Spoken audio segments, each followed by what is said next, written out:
Hi, I'm Andrew Spieler. And I'm Mary Hope Rennie.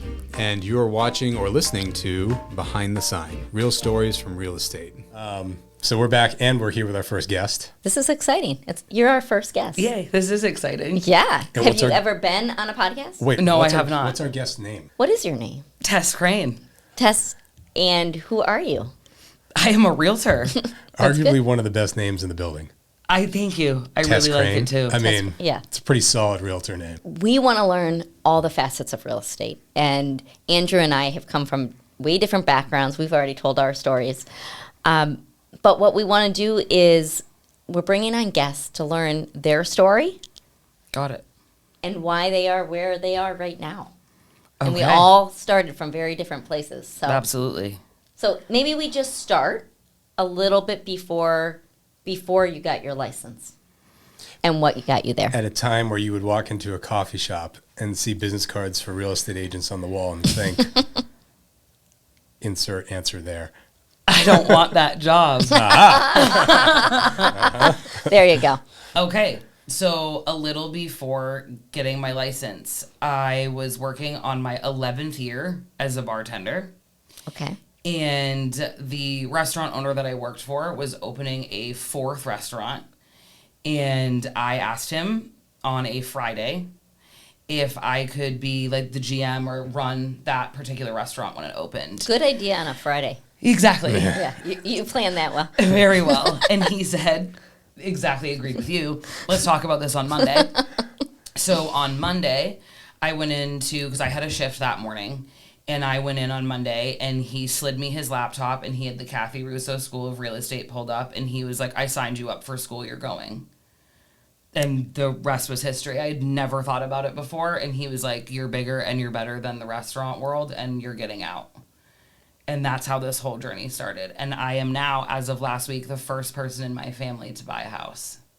Wow. There you go. So Mic drop. it's Let's all pretty we cool. need. Fast Gosh, forward, jeez. give me the chills on that one. So wait, he wanted you to leave the restaurant. correct. Wow. And go chase something bigger. Yes. Because he knew that you were meant for bigger things. Yes, And I assume you had a strong enough relationship with him that we did. That it you meant actually something obviously- to you. Yes. Yeah.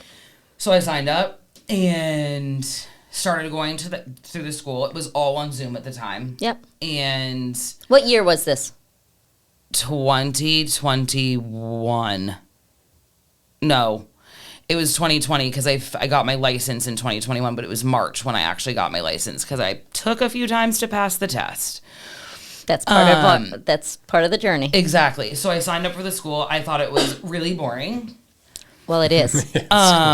Because I really, and not even necessarily boring, just really hard to follow because I hadn't had a lot of friends at the time that had purchased, or if they did, it was like I didn't pay any attention to it because it was never an interest of mine. So all the while I'm obviously still bartending, and the restaurant owner, has bought and sold, like flipped many homes. Yep. So he ended up I got my license and he was my first transaction. Can I stop there? Of course. That's a big deal. It vary. Somebody saw something in you that you did not see at all. Sounds Not like even remotely. lyrics from a song. It So, does. no, it really Well, does. it's Well, memory, this but- is a big deal because I think so many times we feel like it has to start with us, keep going with us, and end with us. Yeah. Absolutely. Yet you would have never even thought about buying a home, let alone helping other people buy and sell. Of course. Without this person seeing something in you. And he allowed you to have trial and error on him. Oh, yeah. Yep. Absolutely. And he let me hand out business cards, and I had posters and flyers all over the restaurant, and he let me, because I stayed. So I got my license in March of 2021, and I didn't stop bartending there until April of last year. So I had dropped down from full-time. So my first year in real estate was real estate during the day, still bartended full-time at night. How did that go? Not well. At the time, I was also Sounded really still- flexible. Yeah, I had so much free time. During that time, at the end of the first year in real estate, I got sober. And then after that, I would drop down to just Sundays bartending. And then April of last year, I stopped altogether. Okay. So that first year, you were not sober. Not sober. You were working 2 jobs. Full time. What kept you going in real estate? Because you had never been even in it. Yeah, that's a great point. What caused you to be like, I'm going to show up again? I got momentum quickly in terms of getting a lot of people that said they wanted to buy. So it kind of kept me on the hook. But I didn't have all of the prerequisites on how to like actually see if somebody was serious. So I thought I had a lot of clients, and in all reality, one of them was actually able to buy a house. So I also was at a point in my life, which I think he saw, where I was starting to kind of grasp at straws. And he saw, before I did, that my attitude as a bartender wasn't kind any longer. Like, I was burnt out. Yeah.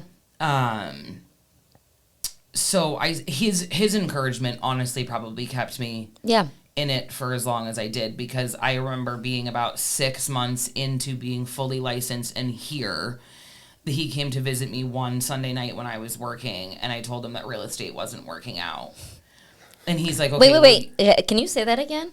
So 6 months in. 6 months and you had in. a lot of buyers. Oh, things were happening. No one was under contract yet, but I was showing homes. And you said to the guy who encouraged you. Yeah, I was like, this isn't working. I'm going to stop. And he was like, okay, well, you don't know if anything works after 6 months. He seems like a pretty wise guy. He's been successful. Yeah, he's been successful for sure. So I was like, and of course in my head I'm thinking that's annoying. It was kind of, because you want that validation of like, okay, then just quit. Yeah. Yeah, the easy out. Right. Yeah. So a month later was when I had my first closing. That was him. And they bought a house to flip in Bedford, and I then sold it, and it was the most he'd ever made on a flip. And of course now I'm thinking this was a cash sale on both sides. So I was like, real estate is so easy. So 1 month later, you're like, life is good. I'm going to life make is billions. Good. Yeah, exactly. And after that first closing, that was, like I said, 6 months in. And then I ended up, the 7th month closed the first one. And then I had 7 more that year. So you did 8. Yeah. That's a lot of money. It was. And was that technically within your first 12 months, or was that after? Correct. The first, okay. It was in my first 12 months. So the second 6 month period after the first 6 months where you said you wanted to quit. Yep. And then I still tried to quit after a year. Because at that point I was still doing 2 jobs, because I was trying really hard to replace the income from bartending with real estate, but the thought of it being inconsistent scared me. The safety net. Right. Exactly. It's the thing that holds people back from getting into real estate, and it's the thing that people quit. And it's the thing that makes us a lot of money if we are consistent with it. So here's a statistical question, right? So this is my outside looking in at real estate, not knowing anything, because television has a way of enhancing the reality of how much an agent makes, right? All the reality shows, they tend to show the dollar amount per the transaction, not what the actual split is between the agents, and then the split between the brokerage and the agent. So when we're here and we're saying that's a lot of money, 8 transactions, right? On average, for those who know nothing about this, what is the average take home on a transaction, whether you're buy, sell side? Is there sort of a round number-ish? I can tell you that the average transaction is about $11,000 prior to, that goes to the brokerage. And then there's a split from there. I also was not told prior to getting into real estate, nor did I have this prerequisite of thinking real estate was easy. Bingo. Which I have noticed a lot of people come into this industry thinking that it looks really simple. The preconceived notion of didn't have anybody that. can do it. Yeah. So I didn't think it was going to be easy. To me, when I thought about what a realtor did and the money they were making, I assumed it was hard. Because I knew bartending, I knew how to do that. That was easy. I could make 50, 60 grand a year as a bartender consistently just by showing up and laughing with people all day and making drinks. So it's like, okay, well, I've seen agents then I've seen their figures. So I'm like, there obviously is no way this job is simple. I love that perspective. I wish more agents had that perspective. Yes. So you're definitely in the minority. Yeah. Yeah, No, for sure. It is. And you put the effort that you thought the job required. Right. You put the work in. Right. I think people think of you have to be this perfect personality to be a realtor. Not true. We're a little different in personality. Actually, Yeah. I think we might be a lot alike too. But I think people have an idea that you either have it or you don't. I agree. And I would say some of the top producing agents, even in this office, probably would not consider themselves extroverted or overly social, which is obviously, again, not a requirement of this job that most people assume you need to be in any sort of sales. You just have to do the work. Yeah, absolutely. So just to back up a little bit, when he suggested you go to take these classes and everything, can you talk a little bit about what was your process in landing here? Like, how did you come to? Oh, that's a great. That's why question. there's two of us, because I totally forgot that one. So there I was. Standing on the street alone. So I love the flair of dramatics. So I took the test the third time I passed. So the first 2 times I took it was at a testing center in Nashua. And the room was large, and there were people taking all different tests there because you could take like your cosmetology or anything there. And I'm very easily distracted. So if anybody was like clearing their throat, I would have to like reread the question. Yep. So the third time I took it was H&R block. I was the only person in the room. Yep. Mm-hmm. I asked the woman first if I could talk to myself. I love that you know yourself enough to just ask. I was just like, are you going to judge me if I'm holding like a piece of paper and like reading word by word and like slow? Because I can't look. I jump ahead. So I'll look at all the answers and then read the question. So anyways, I talked to myself and I walked out, and an agent that works here was standing at H&R Block and handed me Mark Mulcahy's business card and was like, I'm looking to grow my downline, and explained to me what it was, and I am here. Clever. Wow. Mm-hmm. This is the only place I interviewed with. And That's who very knew? interesting. And they had no clue who you were. Not a single idea. Huh. And so I chatted with this man for a little bit, and I don't know if he would want his name mentioned, I suppose. And I called Mark, and the following week I sat down with him, and that has been it. And I have taken, obviously since being here, I have sat down with other brokerages several times, and I would never leave. I'm not convinced. And I thought for a little while I would do my own thing. That's really expensive. I did too.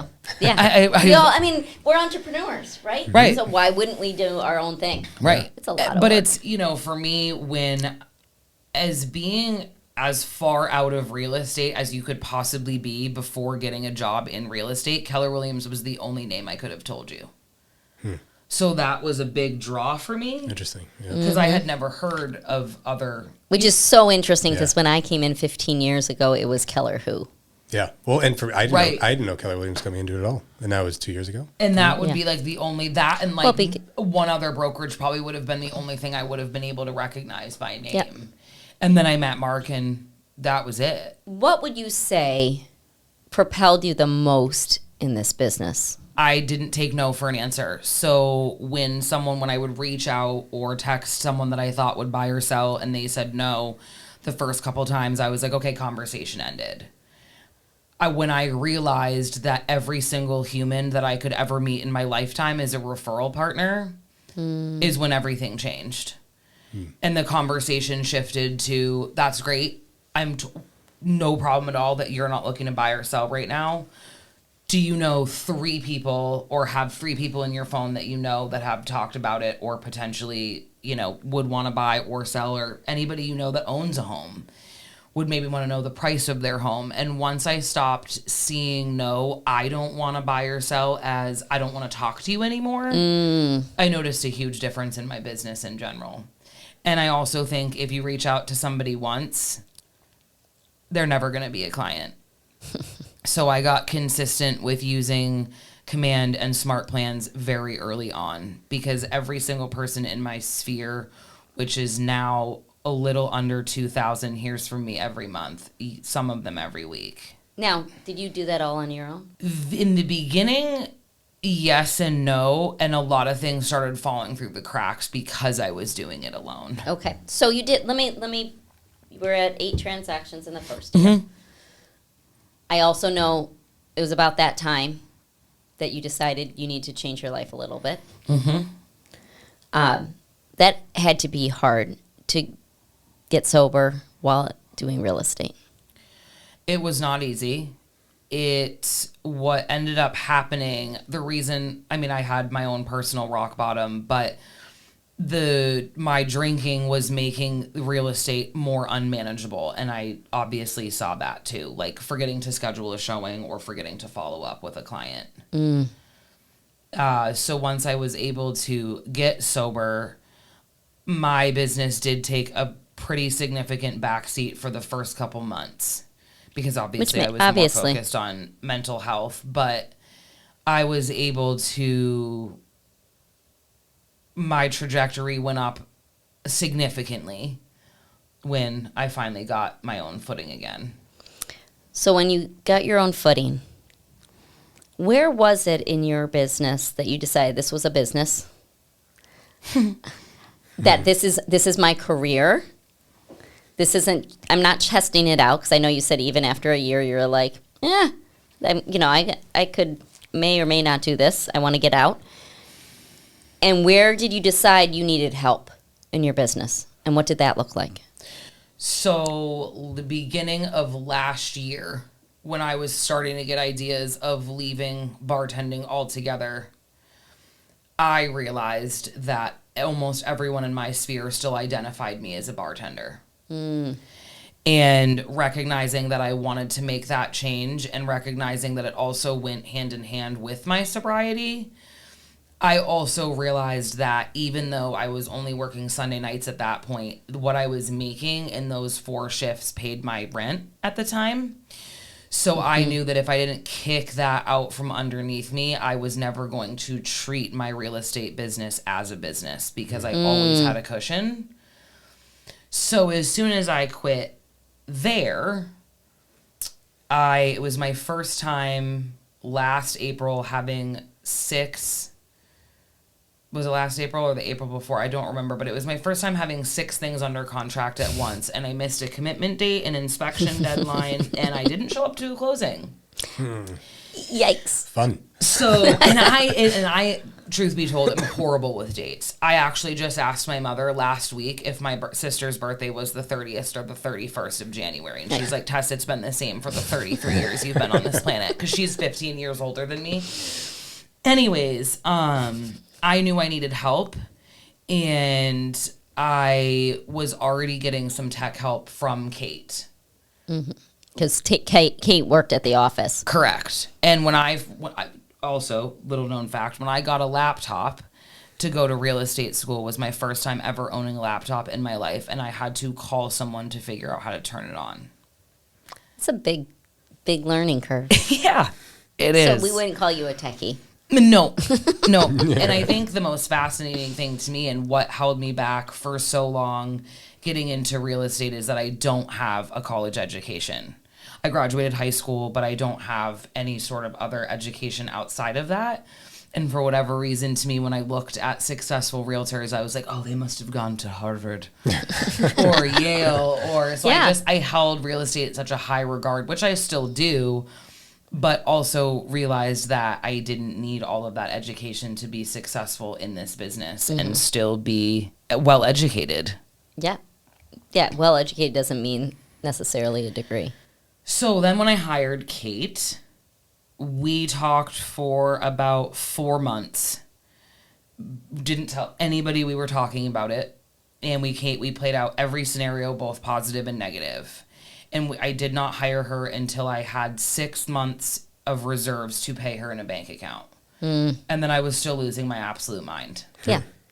It's scary. It is very scary. But TJ Potter said to me, real estate is one of the only businesses where you can hire one person and double your business. And I went from 18 transactions the prior year to 36 the next, which is exactly double. Beep, beep. Yeah. Same thing happened to me. Yeah. Isn't that crazy? Yeah. It's nuts. I went from 32 to 60. Right.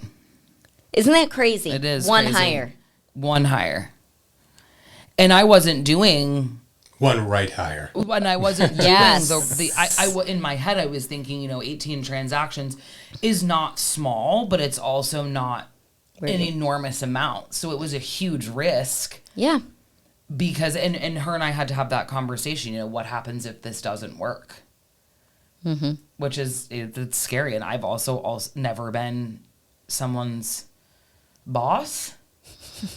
So that was daunting at the same time, too. It was a lot of changes very fast. But yeah, it's more than worked out. What's the most important thing that she took off your plate that allowed you to do double the work business? First and foremost, the first thing that she took off of my plate was my email. Like, that sounds good. Yeah. So I cover the entire state of New Hampshire. I grew up on the seacoast. You literally do. I lived in the last 10 years in Manchester, and my entire side of my mom's family is up in the Notch. So I made it, and I figured out very quickly that I was one of the only agents that covered that area. So I capitalized on that. So I would spend sometimes between 6 and 9 hours in the car, and I can't answer emails while I'm driving, obviously. Good job. Congratulations. I tried a few times. But yeah, we all have. So once I got her living in my email, and like every realtor I've ever heard of, I had issues relinquishing control for a lot of things. Soon after email, it was transaction coordinating. So then I wasn't able to miss any dates because she had systems. And then it was dot loop. And then it was command. And then it was setting up clients on collabs. And just to back up, dot loop is The DocuSign, e-signature. Right. and command is the in-house client CRM. relations management Yes. system. Right? Yeah, So it would get database. to a point where, let's just say you and I, you were listing a house. I would go on a listing appointment with you. I would call Kate when I left. She would write the listing agreement either for me or prep it and send, or prep disclosures and send. Or let's say I took you out for 5 showings. I could call her in the car and she would write the offer and I would just fill in the blanks. So that started saving me hours of time. And even on the weekends, she doesn't work weekends, which is one of our agreements. So on Friday, she would look at every property I was showing for the weekend and pre-write every offer so that I would just fill in the blanks if I had to work on the weekend. That was one of my favorite things with an assistant. Absolutely. Prep. We also took her license out of Benchmark, which is where you can keep it for like just referrals, so that she did have the ability, if I needed something in a pinch, to unlock a door. So I have a little story, because my second open house ever, you came through right at the very end with a pair of buyers. And in my head, I just remember being like, okay, like, boy, she had like quite the relationship with those buyers, very differently from any other agent who had walked in the door with other buyers. And so you stuck out. And then I saw you, I think literally the next day in the hallway. And I hadn't made the connection that we were in the same office. Right. And I saw you, and for a quick second, I froze because I thought you had come to find me to make an offer from the open house. That's awesome. And then I was like, oh no, she works here. Right. I love it. That's awesome. Because I did not know what I was You've doing. never told me that story. That's No, amazing. I actually remember the first time I sat next to you at the office meeting. You definitely were full-time bartending at that time. You sat in the back and you had a comment for everything. Oh, yeah. Oh, yeah. I love it. I'm like, who is this? She has a lot of energy. She has a lot of energy. Yeah. Any last questions, Andrew, that I have missed for Tess? Well, I know we talked a lot about how you were propelled into this by someone who saw something in you. Mm-hmm. You've been in it now for 4 years, right? So sort of in summary, closing of this episode, and I want you to come back if you're willing to come back. I'd love to. Yes. She told me she likes this. I do like right. this. This is right? fun. Isn't it This a lot great. of fun? It is very great.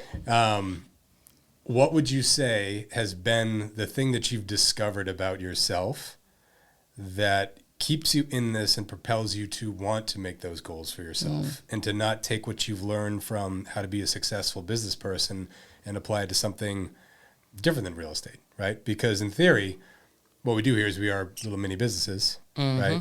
So what is it that you found that really you think was the vein you tapped into to say, yeah, this is me? That's a great question. Andrew has good questions. I think for me, what keeps me going and propels me now is the amount that my life was able to change in 3 years is unbelievably fascinating to me. And it gets me excited to see year over year how I can keep creating a better life.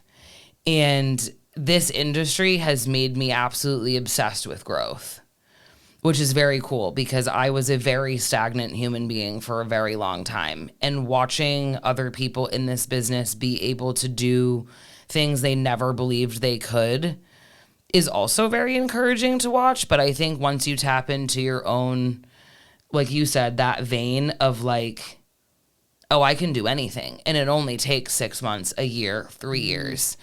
And I used to be very obsessed with, if you set a goal and you don't hit it in every single way, that it was failed. Mm-hmm.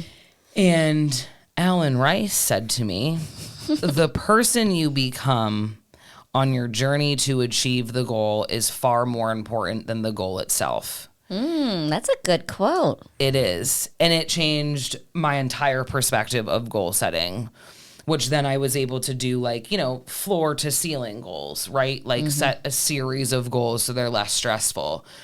But now I have realized in the last 3 years that I'm capable of absolutely everything. I just have to believe it. Well, I'm happy that your boss threw that laptop in front of you. Me too. We wouldn't be here. So Me too. Yeah. good. Well, thanks for being here. Thanks for We'll having make me. it a date for another time for sure. Cool. I like this. Part 2. Thanks for coming. Thank you. Thanks for joining us for another episode of Behind the Sign, Real Stories from Real Estate. We hope you enjoyed today's conversation and gained a little insight into the world behind those for sale signs. Today's episode was brought to you by Keller Williams Realty Metropolitan, proudly serving New Hampshire, Vermont, Maine, and Massachusetts. A special thank you to our agents, leadership, and partners at KW Metro for their continued support. And thanks to you, our amazing listeners and viewers. Be sure to like, share, and subscribe so you never miss an episode. Leave us a review or comment. We love hearing your feedback, and it helps more people discover the show. And if you have a real estate story you'd like to share or a question you want answered on a future episode, reach out to us at metro.kw.com or find us on Instagram, handle @KWMetroNH. Until next time, we'll see you Behind the sign.